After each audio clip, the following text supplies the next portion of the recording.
Hello, fellow readers. Today I'm going to talk about one of my favorite books, Special Topics in Calamity Physics by Marisha Pessl. So this review comes to you in two parts. The first is the regular review, and the second is more of a discussion, and it contains spoilers. You see, I really love Special Topics in Calamity Physics, and I've recommended it to a lot of people, and I have found that as important as it is to me to get you to read it, it's almost as important to get you to read it twice. And I will explain that in the second part of the review. Special Topics in Calamity Physics is about a high school girl named Blue Van Meer, who, in addition to having a really unfortunate name, is the child of an egomaniac and has attended 25 schools in her lifetime. The book takes place her senior year when she falls in with a group of kids that she calls the Blue Bloods and a particularly enigmatic teacher named Hannah Schneider. So here's the best recommendation that I can give this book. Look at my copy. It's falling apart. I have literally just loved this book to pieces. So my favorite part of this book is actually sort of a secret, and you'll have to read it and then come back and watch the second part of my review in order to hear me talk about that. But on the second tier of things that I still love, I really love the main character. The writing style is great, and the framing device is just brilliant.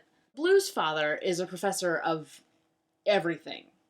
Seriously, a professor of world order studies, whatever that means. And the book is framed like a lecture. The table of contents is labeled required reading. And at the end, there's a final. She even includes citations. The Cassius Blue was the only butterfly Natasha could catch. See Leptotes Cassius, Butterfly Dictionary, Meld, 2001 edition.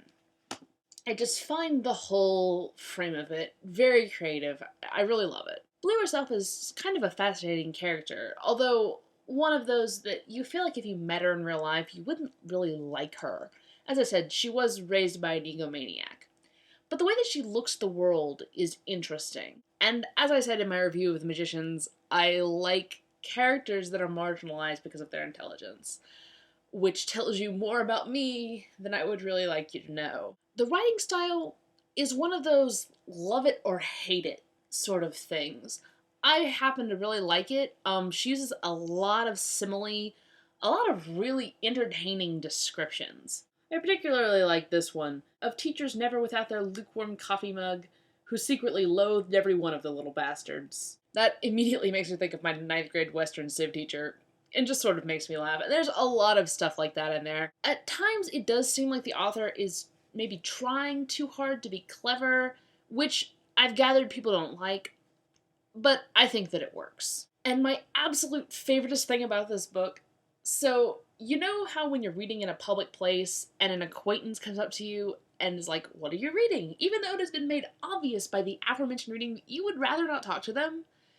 Well, nothing makes those people leave you alone faster than the words Special Topics in Calamity Physics. I don't know what else I can say to convince you that you need to read this book. So if you haven't, stop the video now and go to the library. If you have read the book, there is something else that I really want to say about it, but it's very spoilery, so just be warned. Okay, so because Special Topics in Calamity Physics is one of my favorite books, and because I have recommended it to a lot of people, I've had a lot of conversations about it, and I think that I understand pretty well how people usually feel about the book. I think that it's probable that after reading this novel you felt one of three ways. Either you liked it, in which case, yay! Or possibly you didn't like the way that it was written, and in that case, I really can't help you. There's no way that a different understanding is going to change something like your aesthetic reaction to a writing style. But if you were like me, and many of the people that I talked to, then what you didn't like about this book was the ending, and I'm about to fix that. So when I was reading this book, and I got to the end, after Hannah dies, and Blue starts coming up with all these crazy conspiracy theories, I honestly thought she was losing her mind. I thought that that felt like the natural end to her character arc. And then when it turned out that the conspiracy theories were real, I was really disappointed. I felt sort of cheated, like the author had taken the easy way out instead of fully developing Blue's character. And if you felt this way, then I am telling you, read it again. Read the whole book again, knowing what you know now, and you will discover something amazing. It's not a coming-of-age story. It never was. It was a murder mystery the whole time. And it sort of blows my mind how clever it is. It's all there from the very beginning. The chance encounter at the grocery store, the way that Blue first describes her mother's death. All the clues are there. They're just buried so deep you don't even realize that what you're reading is a murder mystery. It's not Chekhov's gun, it's Chekhov's lamp. You know, it's there in the first act, it gets used in the third act, but nobody questions a lamp in a living room. So, there you go. If you didn't like the ending, please read it again. If you still don't like it after 2 read-throughs, then I probably can't help you. But that's why I love Special Topics in Calamity Physics. It literally gets better and better every time I read it. So, of course, I would love to hear your opinions. Leave a comment or a video response if you have something to say. Otherwise, thanks for watching and keep on reading.